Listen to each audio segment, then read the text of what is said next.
फटाफट अंदाज में देख लेते हैं टॉप न्यूज में तमाम खबरें दिन भर की। चुनाव आयोग ने लोकसभा चुनाव और 4 राज्यों में हुए चुनाव से जुड़ा डेटा जारी कर दिया है। आयोग ने लोकसभा चुनाव के आंकड़ों से जुड़े 42 और 4 विधानसभा चुनाव आंध्र प्रदेश, अरुणाचल प्रदेश, आंध्र प्रदेश, ओडिशा और सिक्किम की 14 रिपोर्ट जारी की है। इसके अनुसार लोकसभा चुनाव में 64.64 करोड़ यानी कि 64 करोड़ 64 लाख मतदाताओं ने अपने मताधिकार का प्रयोग करके विश्व रिकॉर्ड बनाया। खास बात यह है कि इसमें महिला मतदाताओं की संख्या पुरुषों से ज्यादा रही। आयोग का कहना है कि भारत में लोकतंत्र अन्य देशों के मुकाबले अभूतपूर्व है। चुनाव आयोग के मुताबिक रिपोर्ट दुनिया भर के शिक्षाविदों, शोधकर्ताओं, चुनाव पर्यवेक्षकों के लिए मददगार साबित होगी। इधर दिल्ली विधानसभा चुनाव को लेकर आम आदमी पार्टी और कांग्रेस के बीच तनातनी बढ़ती जा रही है। आम आदमी पार्टी ने कांग्रेस से अजय माकन पर कार्रवाई की मांग की है। दिल्ली की मुख्यमंत्री अतिशी ने आरोप लगाया कि कांग्रेस के बयानों से पता चलता है कि दिल्ली चुनाव के लिए कांग्रेस ने बीजेपी के साथ समझौता कर लिया और बीजेपी कांग्रेस उम्मीदवारों को फंड दे रही है। बता दें कि बुधवार को कांग्रेस के वरिष्ठ नेता अजय माकन ने कहा था कि अरविंद केजरीवाल देशद्रोही हैं। इसके बाद आम आदमी पार्टी के नेताओं में भारी नाराजगी दिखाई दी। सूत्रों के हवाले से खबर यह भी आ रही है कि इंडिया गठबंधन से कांग्रेस को बाहर कराने के लिए आम आदमी पार्टी दूसरी पार्टियों से बातचीत भी करेगी।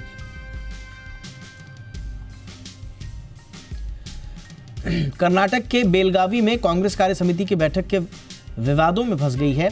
दरअसल बैठक के लिए जो बैनर पोस्टर लगाए गए हैं उसमें भारत का गलत नक्शा दिखा दिया गया। इस पर बीजेपी ने कड़ी प्रतिक्रिया दी है।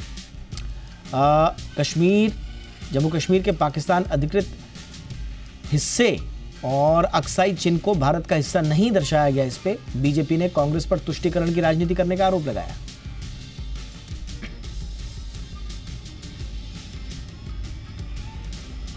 दिल्ली में चुनावी माहौल के बीच बीजेपी सांसद प्रवेश वर्मा के आवास पर वोटर्स को कैश बांटने के आरोप के खिलाफ आम आदमी पार्टी ईडी ऑफिस पहुंची, जहां आम आदमी पार्टी नेता संजय सिंह ने प्रवेश वर्मा और मनजिंदर सिंह सिरसा के खिलाफ शिकायत की है। आपको बताएं कि मुख्यमंत्री अतिशी ने आरोप लगाया था कि अरविंद केजरीवाल के विधानसभा क्षेत्र नई दिल्ली में बीजेपी लोगों को पैसे बांट रही है और प्रवेश वर्मा अपने सरकारी आवास पर पैसे बांटते पकड़े गए हैं, जो उन्हें सांसद होने के नाते मिले थे।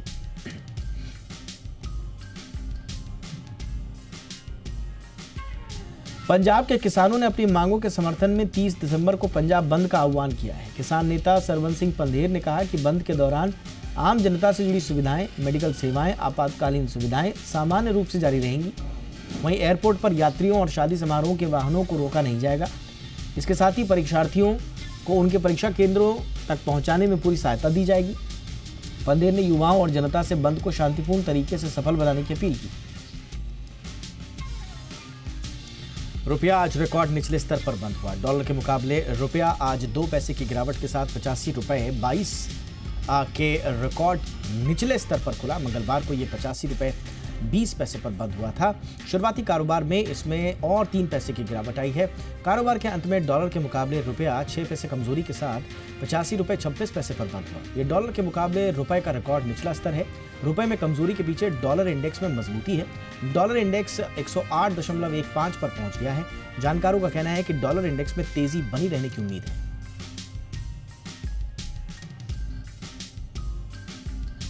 रिजर्व बैंक ने कहा है कि भारत के बैंकों की बैलेंस शीट काफी मजबूत है। आरबीआई की trend and progress of banking report में कहा गया है कि डिपॉजिट और लोन के एक्सपेंशन के बावजूद बैड लोन में गिरावट देखने को मिली है।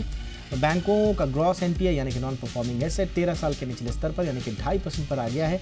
रिपोर्ट में कहा गया है कि बैंकों के साथ ही एनबीएफसी की स्थिति भी लगातार सुधर रही है।